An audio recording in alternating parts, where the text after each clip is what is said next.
Let me just turn off my fan first. I realized I had a fan going full blast. Unbelievable. We haven't even launched this show yet and you already have a fan? It's a screaming fan. So this is a fun one. I don't even know why I decided to go down this digression.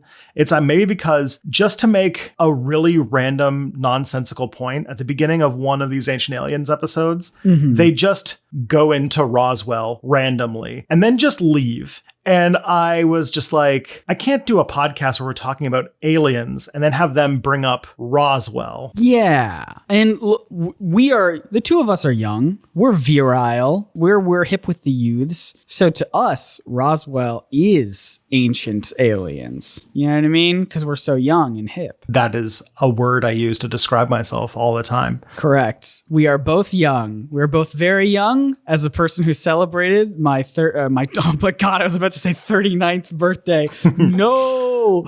As a person who celebrated my 29th birthday, I'm still very young, clearly, as you can see and hear. Yeah, the other side of that hill. It's fun. Next year, I'll be with you.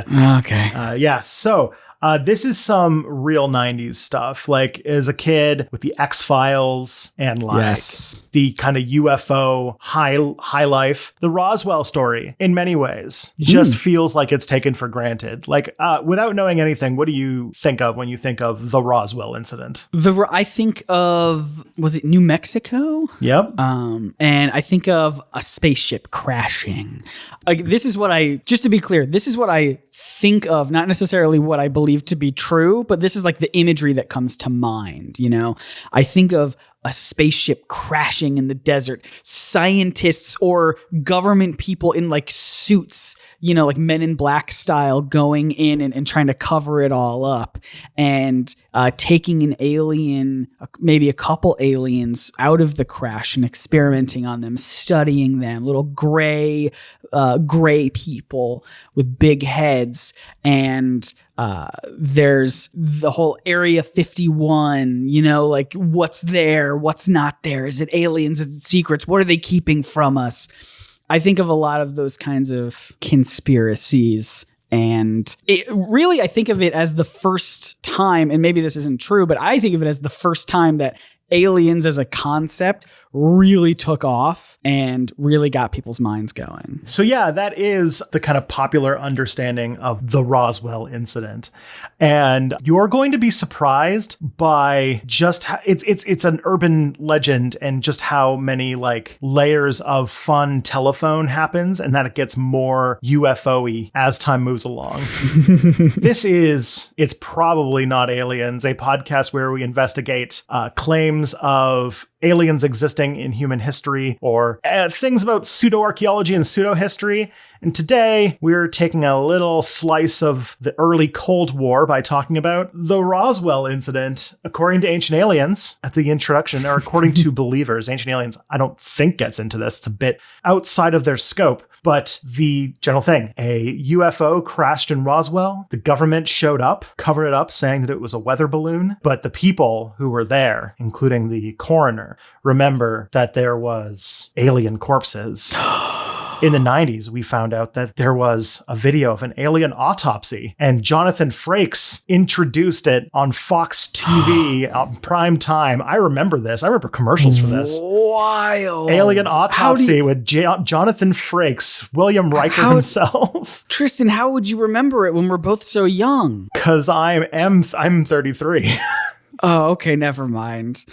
Well, I can't wait to dive into all of that. My name is Scott Nicewander. I'm the part of this podcast that is everyone's least favorite component, compared to Tristan, who brings in all the facts and research and is the best part of this show. No. I'm Tristan Johnson, and I am the person who brings all the nerd stuff that needs to be fluffed up and made entertaining by the ever so eloquent and fun Scott Nicewander. So, there you go. We pumped each other up. Well, yeah, we're each other's hype men. Let's go. Let's talk about aliens. Let's talk about Jonathan Frakes. What's he up to these days? Is he still doing Star Trek? He is. Oh, that's awesome. Oh, that's amazing. That's the best fact I've learned so far in this episode. Yeah, he's on Lower Decks. Oh, fantastic. I love that, man. Yeah.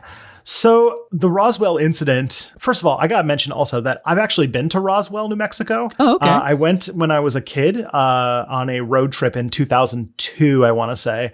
And Roswell is a very fun little town because this is the only thing that's ever happened there. So they have built their entire town around it. So like all of their yeah, of course, their street lights have little alien eyes on them, and they have tons of like there's a hotel there called the Little Alien. Like they go all out. It's great. That's so cute. Well, I'm glad that something somewhat positive, I guess, came from it for this little town. Now they've got an identity. Yeah, if you want a little bit of Americana, go to Roswell, New Mexico, and just take a look around. It's great. But in July of 1947, a balloon came down over a ranch by a ranch that belonged to a guy named Mac Brazel. This is in a area that's about 75 miles northwest of Roswell, New Mexico, a little sleepy town in New Mexico. So it was reported by Mac Brazel as a flying saucer because he had been reading about flying saucers when the crash happened. Oh, so flying saucers were already a thing before Roswell? It was a thing in like Tales to Amaze and things like that. All those old sci-fi pulp stories. I actually I just bought a whole bunch of old pulp novels. We need to keep you away from eBay. You gotta keep me away from eBay. It's the worst. Oh no. Yeah, just a thing. Like you recently, for a video, bought 1960s and 70s magazines so that you could cut them out and do collage. Into period accurate collages from the artists I was trying to replicate. And I also, with that, bought a whole bunch of those sci-fi novels because I intended to use the covers of those. And then I just thought they were so cool looking that I couldn't possibly bring myself to cut them up. So I guess now that you do say that, it makes sense that flying saucers are a thing before this. Because as you said, this was 47. Yeah, 1947, 2 years after World War II.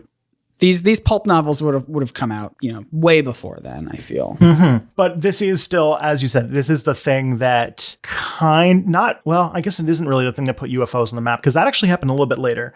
But let's dig into it. So he reported the flying saucer to a person named Major Jesse Marcel at the Roswell Army Airfield. And he received the report but didn't do anything about it right away. But the press picked it up. A local newspaper by the name of the Roswell Daily Record reported that a flying saucer had been captured in Roswell. But then, after the military went there and investigated, they reprinted a correction that showed that no, it was merely a weather balloon. And they did an interview with Mac Brazel, who felt very bad about all of the unwanted publicity that this calling it in as a UFO caused. So they immediately corrected it the next day. Yes. Saying. Oh my goodness. You'd think that'd be the end of the story. Mm-hmm. What was retrieved from Roswell, New Mexico was in total a little bit of debris totaling to about 5 pounds worth of foil and aluminum. The officials recovered it, and the story then died for 30 years. Okay. So that's the end of it. No one talks about this at all. Everyone's like, well, that was Mac being Mac, what a goof, what a goofball. Yeah. And then what happens 30 years later? Well, it's important to mention the time gaps here because we're going to be dealing with a lot of people's personal recollections. Yes. And that is going to factor heavily when you think about like how people remember things, because we're not super great at remembering things, and remembering things that happened 30, 40, and sometimes 50 years ago is going to get complicated. So in 1978, the National Enquirer came across this story from 1947. National Enquirer, still in publication today, very well known as a, quote, supermarket tabloid. Not exactly known for its high standards of journalism. To say the least, yeah. And also, if I remember correctly, just in modern context, being fiercely loyal to Donald Trump for no reason whatsoever. I didn't even know that. That's upsetting. And they also have like a bad reputation of paying sources for stories, which in journalism is considered a big no-no. Yeah, I can see why that would be the case. Why that's considered a no-no. That being said, they actually have broken some important stories, but for the most part, the signal to noise ratio is pretty bad. Yeah. So anyways, after 31 years of nobody remembering or saying anything about the Roswell incident, they decided to print the uncorrected news article from the Roswell Daily Record without the correction. No correction. So they took the article from day 1 and did not print the correction from day 2. So you see where this is going? That feels a little not great. That feels really irresponsible. Mm-hmm. From the National Enquirer? Irresponsible? I don't believe it, Tristan. Yeah, and also the National Enquirer was digging up a newspaper from 1947. And in the late 1970s, the UFO crowd had grown from, being very small or non-existent in the 1940s to like kind of a subculture by the 70s, which would kind of peak by the 90s. Yeah. So when this story was published by the National Enquirer, a guy named Stanton Friedman, who was a UFO enthusiast. Sure. He's a UFO fan. He's a fan of them. He loves them. Can't get enough of them. Yeah. So he found the story in the Enquirer and tried to do some interviews to learn a little bit more about what was going on. So he tried to find anybody who was alive or who knew people who were alive during this, and tried to tie it all together, and all sorts of fun stories came out of this. I bet. One of the things that he centered around was he did an interview with Major Marcel, the person who received the report of the Roswell incident. Yeah. And he managed to get Major Marcel to say that it was possible that the government was covering up an actual alien spacecraft. Oh, no. Well, that's the smoking gun right there. Yeah, just specific for the wording here. He managed to get, in the interview, he managed to convince Major Marcel to say that it was possible that the government was covering up an actual alien spacecraft. That is wild. That's how strong the connection is here. It is possible that they could be covering up an alien spacecraft. Mm-hmm. Now, so Friedman published that interview and wrote about all these like conspiracies and stuff like that connected to this UFO being found in Roswell, New Mexico. That 5 pounds of tinfoil found in the desert is all of a sudden a spaceship. Then another group of UFO enthusiasts, 2 guys named William Moore and Charles Berlitz, took his work and made their own book called The Roswell Incident. Now, this is the thing that really put it on the map. I've heard that phrase before, yes. That specifically, The Roswell Incident. Now, this book didn't really publish anything new. It was more of a collection of interviews mixed with a bunch of just guesses and suppositions. And again, they just went around and tried to interview what few people were still alive. This is the late 1970s. It was 30 years later. And a lot of those people who were like, 30, 40, working age at the time were in their like 70s and 80s. Yeah. So continuing to get away from it. So the story really was still contained into what was this debris really? What had been recovered from the ranch? That's like, we had questions. So we weren't at the point where they had like alien autopsies or any of the like real big, deep claims about things. They just had, this is suspicious. I wonder what happened here. Could have been aliens. Yeah. Very, very ancient alien style, Exactly. It's a lot of what you've said, the alien of the gaps, where, I don't know, something weird's happening here maybe. I bet it's aliens. At the same time, the National Enquirer, with this information or with this push up in popularity, they also interviewed Major Marcel and published their own interview. But again, nothing new came out. Literally, that's the late 70s then. The story died once again, and it was just some interesting questions in an obscure corner of ufologist lore, Yeah. But then, now you are a 90s kid, so you might remember this. I am a 90s kid. Do you remember the television program Unsolved Mysteries? Of course I do. Of course I do. Can we get a sting of the theme song? Let's hit it. Editor Scott, put that spicy, juicy theme song right here. You may be able to help solve a mystery.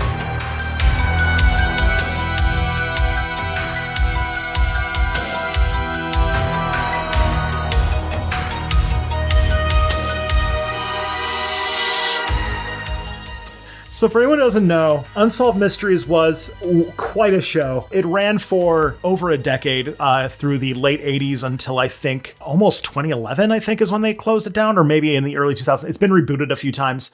but it ran for a prodigiously long time. And it was a real grab bag. Basically, it was what it said on the tin. Every episode was about some sort of conundrum or mystery that didn't have an answer. But what was weird about it, and is still weird about to this day, given like, you know, how when you think about like focus and theme, is that it would range from like unsolved true crime to like paranormal activity. Yeah, ghost stories. And then, of course, aliens, alien abductions or alien visits. Yeah. It's been recently rebooted on Netflix. Yes. People actually who never grew up with this show, I found talking to them about it, they hate the premise of it because we're so used to true crime shows now where there's typically an ending, like someone gets caught or found out, or there's a trial, whatever. And Unsolved Mysteries is exactly what it sounds like. You don't get a solution at the end of it. You get a lot of, well, isn't this strange? Isn't this bizarre? Well, we don't know what happened. And people get really upset about that. But I mean, it's what do you expect? It's called Unsolved Mysteries. And it's not even like America's Most Wanted, which was the show where at the very least, they tried to give you enough stuff to like, if you can see this guy, call this number because he killed people. Like it's a whole thing. Oh man, I'm getting like a real like Unsolved Mysteries and America's Most Wanted. Like I'm having a real 90s nostalgia moment here. This is our most nostalgic episode yet. I love it. So Unsolved Mysteries did an episode on the Roswell incident. Not surprising. This was in the early 1990s at this point. They devoted an episode. They did a reconstruction of what had happened based on the work of these authors from like the Roswell incident and all these things. They kind of put it all together and did an Unsolved Mysteries episode out of it, including contacting Stanton Friedman, the guy who did the original interview with Major Marcel. Yeah. And they connected the dots and they kind of made what is the modern Roswell mythology. And all of that came out in a book by Kevin Randall and Donald Schmidt in a book called UFO Crash at Roswell. Came out in 1991. This is the part where all sorts of new things just appeared in the story. In this book, there was claims of multiple crash sites where multiple UFOs landed, that they found alien bodies, that the coroner was asked for child-sized coffins, reports of aliens walking around the base, a red-haired colonel who was walking around making death threats, and the disappearance of a nurse who, quote, knew too much. Oh, this is getting spicy. This is interesting. I love the intrigue, the uncertainty, the gravitas of the scenario, the conspiracies. Yes, this is what I'm in for. This is exciting. This is way more exciting than a weather balloon. Yeah, and it's very interesting that this all traces its origin to 1991. Yes, nearly 50 years after the actual incident happened. Yeah, and then, so Glenn Dennis, who was a mortician in 1947 at Roswell, gave a lot of the accounts that led to those bits of lore that came through. He was very old at this point. If you imagine being old enough to be a mortician in 1947. Yeah, you would be. Oh, I bet he fits the description of like a horror movie, like old timey person who's like, don't go in there or you will never be seen again. Like that's kind of who I'm picturing. Yeah, you have quite a treasure there in that Herodric cube. Yeah. So Glenn Dennis was the person who gave a lot of the information that led to this book coming out. So all of that new stuff came from this interview with this man who hadn't thought about the subject for 42 years until he saw the episode of Unsolved Mysteries and decided to reach out and tell his story. And he's the one who contacted Stanton Friedman again. And that's how they put together the information that would eventually go into the book UFO Crash at Roswell. So here's the thing. So he made all those claims, right? That the alien bodies had been recovered, that there was child-sized coffins, everything I mentioned earlier. Now, here's the thing, is that he was in the area for quite a long time. And what he's likely remembering is like several events that happened over the period of several years. So people have corroborated a lot of the claims in his stories. And none of the things that he said actually happened in 1947, but things that probably jogged his old memories, because this guy's like his memory was failing. He was extremely old at this point. Yeah. And so Well, we find that a lot of the claims that become the chief lore of the Roswell incident are a series of events that happened over a 12-year period. So, for example, he refers to airmen in his interview existing in 1947, which is a rank that would not exist at that point in history. Okay. 1947, still shortly after World War II, they're still kind of formalizing what the Air Force is going to really look like at this point. They're reorganizing the entire military from like the World War II era military to the Cold War military. So he references to people of a rank that didn't exist. He references a black colonel serving on the Roswell base when the U.S. military was not racially integrated until 1949. A couple years after, yeah. Yeah. The nurse that he mentions, the nurse who knew too much and then mysteriously disappeared, started working at the Roswell base a month after the Roswell incident. And there's a pretty good record that she disappeared because she went back home because she was suffering from a pretty bad illness. And she didn't come back because essentially she couldn't work anymore. An alien illness, an alien bacteria, because she was too nosy and she got all up in those alien guts. Yeah. And a lot of his alien autopsy stuff comes from an incident that happened in 1956 where a plane crash happened and 11 people were killed. And some of them were very badly mutilated, like body parts cut off, people severely burned, really like really, really ugly crash.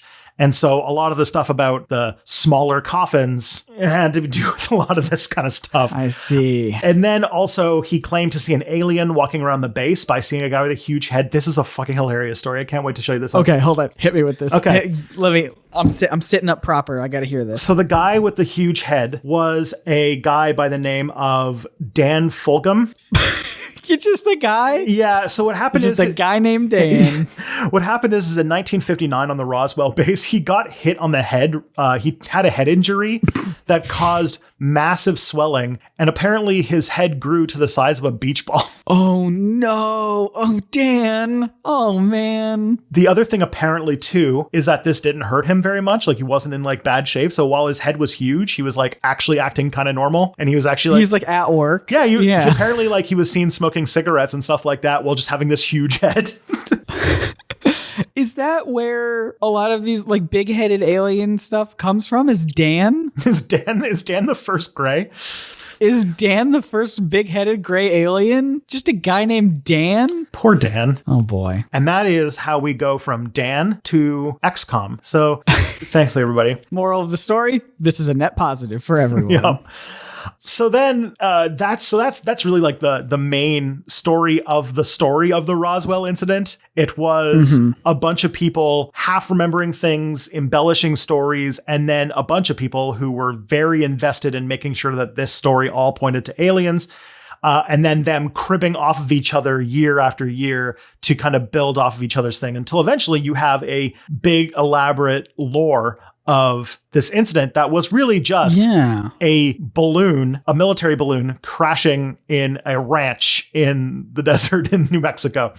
I want to reflect on that for a minute because we've been talking a little bit about memories and how our memories can fail us. And if it's not obvious, people like to think they have good memories, but I remember I've done a study, or I didn't do a study. What am I, a scientist? I read a study by actual scientists a couple of years ago when I did a video about this on my YouTube channel, all about Batman, because I got to make it about nerd stuff. And my question was like, could Batman remember the death of his own parents? Because it's the thing that motivates him. He thinks about it constantly.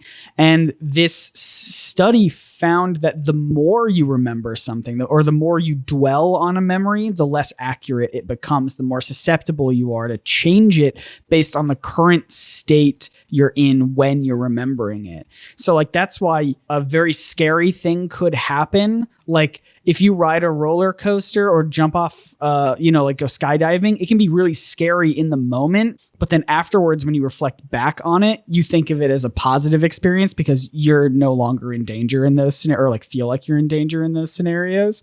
So like the more you reflect on a memory, the more you're present state can impact it and add details, subtract details, condense stuff like you were talking about, how this guy, Glenn Dennis, like compressed a whole bunch of memories together over the span of a long period of time. So really, the less you think about a memory and the less you dwell on it, if you recall it again, it will be at least a little bit more accurate than someone who's been talking about it and reflecting on it for, 40, 50 years, which I think is just really interesting, a way to think about how our minds work. The more we think about something, the less accurate that memory is. And so when you have a really long period of time like this, and you get, all these different interviews with people who were there and might have been talking about it and in different ways, in different contexts, it's really hard to take those as fact. I mean, as you've shown, even Glenn Dennis had a whole bunch of inaccuracies like that we can objectively prove. And on top of that, like, this is sort of a thing that shows up with a lot of conspiracy theories, is that there are all these people who were witness to absolutely extraordinary events who then forgot about it for like 4 decades before speaking to the public.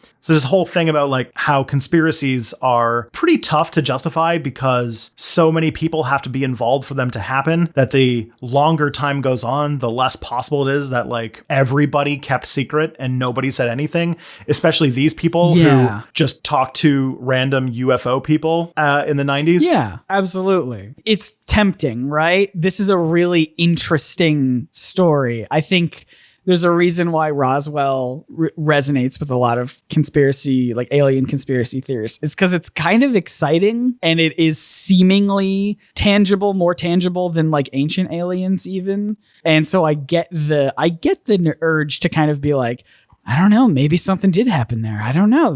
What if it could? That could be interesting. There's a cover up there. There's a, autopsy, all this stuff. Because it is exciting, but I don't know. So far, nothing's really holding much water for me. Oh, to mention also the alien autopsy video that was the subject of the Jonathan Frakes video turned out to be a hoax. Yeah, that doesn't surprise me. Yeah. Though the people who made the hoax claim that it is a accurate like what's it called? Replay, or like an accurate dramatization of the actual alien autopsy. Look, we made it up, but we made it up in a way that we think clearly represents what definitely did happen. It's great. Look, if the autopsy is fake, then convince me that the moon landing isn't also fake. You see what I'm saying? We'll get to that. Maybe. That sounds like a fun thing, although it's not very alien-y. It's not very alien-y. But end of the day, all this lore, that all comes down to this thing, this crash. Now, why would a weather balloon that was silver crash, and why would the military be so interested in it?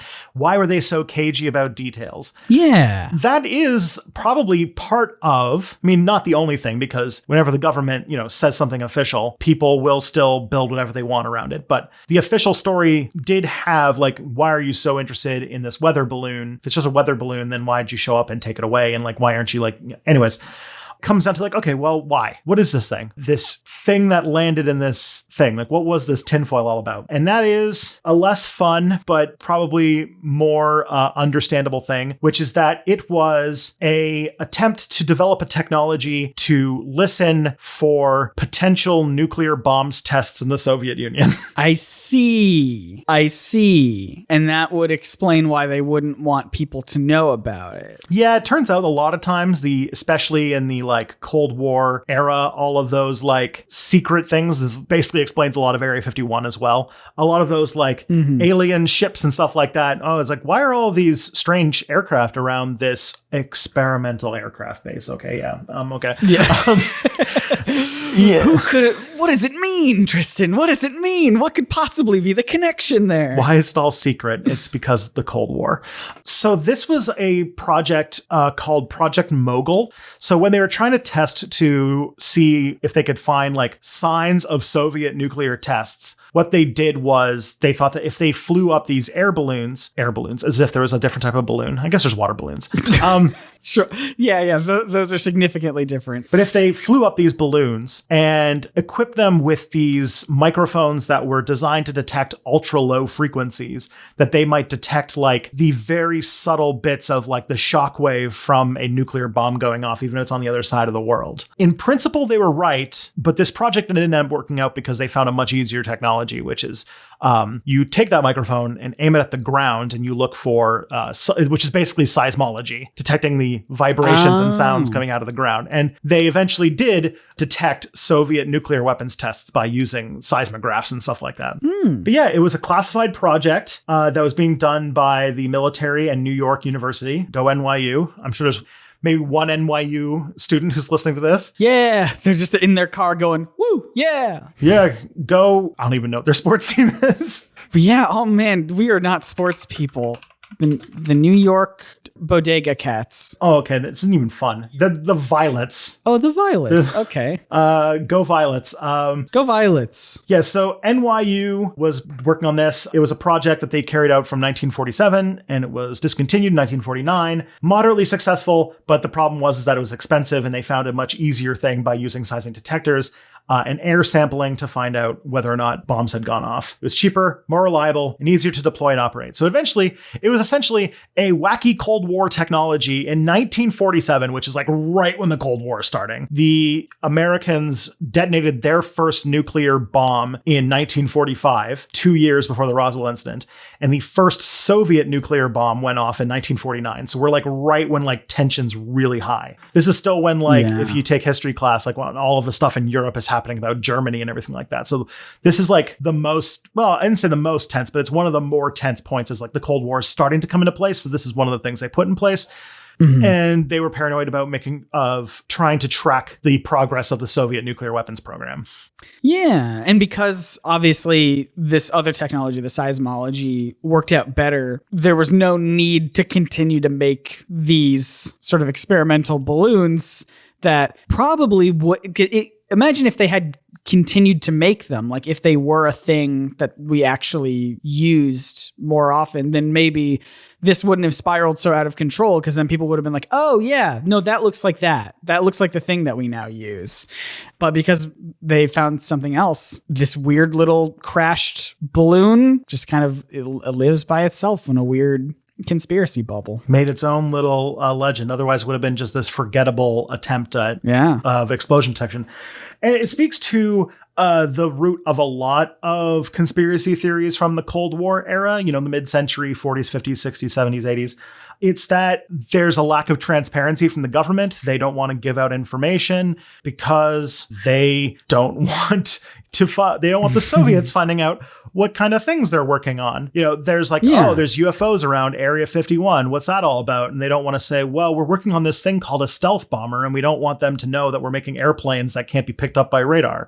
Right. Don't want to show your hand a little early. Yeah, or they're doing things like spying on the Soviet Union illegally, but that's a different thing. So a lot of times there were incidents like this where the government doesn't say anything, or they give a really flimsy, shitty excuse, and conspiracy theorists then take it and run with it. It's kind of true for this. It's true for like the JFK assassination. It's true for a lot of things. JFK, also aliens. All aliens were behind that one too. So we'll cover that in the future episode for sure. Yeah. And in many ways, once these conspiracy theories do they start just spiraling out of control into this kind of like unfalsifiable pile of beliefs. Like, we didn't even cover most of the Roswell claims because there's just so many of them, because it just keeps getting built upon itself over and over again. And there's no way to prove it otherwise, because they can always just claim the conspiracy and the cover up as part of it. And so there's really no way to convincingly talk people out of believing these things. Well, the good news is I believe you have successfully debunked all of those conspiracy theories in, I think, less than an hour. And I don't think anyone will ever spread the Roswell incident conspiracy theory ever again, because we have this podcast now. But also it shows a little bit about how conspiracies function. And this is in a more modern context, because this is technically the part where Tristan makes you sad. In a more modern context, you see conspiracy theories like QAnon, where we're seeing in real time as as the conspiracy theory continues, it starts to grow and it starts to mutate and it starts to spread into new areas and make new claims and build its own like alternate explanation for everything. And Roswell was part of, if not the beginning of, the whole Men in Black, the government knows about UFOs, they're covering it up storyline that has ballooned out into a huge amount of UFO lore, which probably peaked in the 1990s, but is still, going strong today to the point where a show like Ancient Aliens is doing numbers. So yeah. And Unsolved Mysteries it's back, baby. I was going to say back on air, but it's on Netflix. Yeah. But yeah, they had at least one alien episode in one of the seasons. And now it's a big part of our culture. They reference it all the time. Like there was a Futurama joke about a lot of these things of Roswell. There was, can I say this one? There was an entire Scooby-Doo movie called Alien Invaders, which was about Roswell and Area 51 and there being aliens. I know that off the top of my head. And I also learned that the alien autopsy video was faked, but even that has its own cultural cachet to the point where apparently, and I was doing the research for this and I came across this, the YouTube channel Epic Mealtime, which is not a YouTube channel you have thought of in at least a decade. Yeah, holy cow. Did a sponsorship with XCOM and did an alien autopsy themed meat and cheese monstrosity as they do. Wow. I cannot. You pulled Epic Mealtime out of the debris of garbage my brain was just about to dump out. And now it is launched right back in. The old librarian of Scott's brain is just like, time to put this in the trash. And you're like, no. There's a call from up top. Save it. Save the records. You have to remember bacon strips and bacon strips. Oh, boy. Yeah. And so it turns out that a lot of UFO conspiracies is just the government using your tax dollars to spy on communists. That's the real sad ending. So... Again, when you look at the history of Roswell, it's pretty easy to conclude that, at least in this case, it's probably not aliens. Probably. I have a feeling we will not get a single ounce of pushback from this episode. I have a feeling not a single person will ever listen to this episode and go, well, hold on, but have you considered this other angle? Or what about this is part of the cover-up? I guarantee you we will never get anything like that because everyone is in agreement that it's probably not aliens. For this and every episode we do, I picture this being the least controversial podcast. I was about to say this is going to be the least controversial thing I've ever made, which is, it might actually be up there. This is actually more tame than most of the stuff I make. That is true. Speaking of stuff that you make, let's talk about stuff that we make first. Go follow us on social media. On Twitter, it's Probs Not Aliens. We get more updates, all sorts of that. Good content. Tristan, you were talking about you make things on the internet. Where is that at? I have a YouTube channel. It's called Step Back, where I talk about nominally history, but it's like a certain comic book YouTuber. I've been branching out into new things that I also am into. Speaking of which, who's got a channel where they talk about nerd things? We've been working on your elevator pitch every episode. What's the version of the elevator pitch this time? I have to change it. I have to change it now. My elevator pitch is I run a YouTube channel called Nerdsync, and it's all about taking niche nerdy subjects and analyzing them through curiosity and vulnerability. Is that anything? That what I just said? Yeah, I mean, sounds good. I'm down. All right, cool. Tristan, by the way, congrats. 100,000 subscribers on your channel. I see the silver play button back there. Yeah, it's the first time it showed up yet last week. I'm very happy. Yeah, congratulations. And hey, if you like this podcast, please give us good reviews. I would really appreciate it. Great reviews even. Talk about your favorite episode in the reviews so we know what we can make more of. Do you like it when we talk about Roswell? We can make another Roswell. We won't do that. No, but if they like this one, we could do Area 51. That would be a fun one. We could do that. Yeah. Let us know what you think in reviews and let us know what makes for a good episode. What are you liking so far? All that good stuff. And tell your friends. Oh my gosh, tell your friends. It's like the most important thing you could do. If you don't have friends, go make some so you can talk about this podcast with them. Approach strangers everywhere you are and start yelling about this podcast until they are your friend. Buy dozens of flash drives and load them up with episodes and just give them to people on the street. There's a pandemic going on, but you know what? Plastic is sterile, so it's fine. It's perfect. It's a foolproof plan. So, Scott and the internet, until next time, the truth is out there. Probably.